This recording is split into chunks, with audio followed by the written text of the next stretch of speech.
السلام عليكم أصحابتا كحيران راحة قولكا وانيقا وحان ودا سؤال وحان اهي نغلا قبا او جرتا تضوبا إيلاباتن سنو نينكيغا مسقشا ايو كسي إيجيستا بيها سيداس ايو سغا كينا قلمدا عادية كمهلو راحانا كما داريمو محا سبب ninka marka uu saas yahay maxaase lagu daaweyn karaa arintaasi hadii ay jirto mahadsanid hadii aan isku dayno jawaabta ninka marka uu sidaas yahay laba arin midood weeye inuu siigada aad u saameyn jiray guurka ka hor marka ma awoodo inuu ku raaxaysto galmada dabiiciga ah saan dhowr jeer soo sheegnay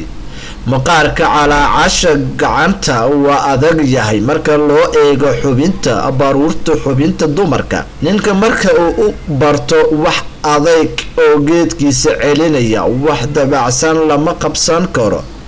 waxaa kaloo laga yaabaa ragga siigada kala dhunta xaasaskooda inay qabaan cudur nafsi ah kaasna inta badan wuxuu ka dhashaa siigada la sameeyo guurka ka hor waliba marka ay siigada qofka ka badato waxa xal ah in laga dhaadhiciyo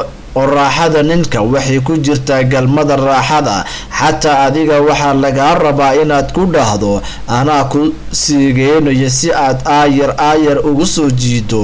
raaxada dhabta ah qofka marka uu dhalinyaro yahay si sahlan ayuu ku baranayaa inuu siigeysto saaxiibayaasha xunxun ayaa kaalin ka qaadanaya inay siigo ku ridaan laakiin ninka marka uu iska ilaaliyo siigada uuna guursado galmada aad bay ula macaan tahay taas waxaa keenaysa wax kale ma soo arkin siiba gacanta taasoo ka duwan xubinta xataa ragga sinada sameeya markay guursadaan naagta dhaqsi bay u nacaan taas waxaa keenaysa xaaraanta kala duwan uu ku soo dabaashay marka si tartiib ah u qanci si tartiib ah u tus raaxada macaankeeda si tartiib ah niyada ugu dhis way iska hagaagi doontaa.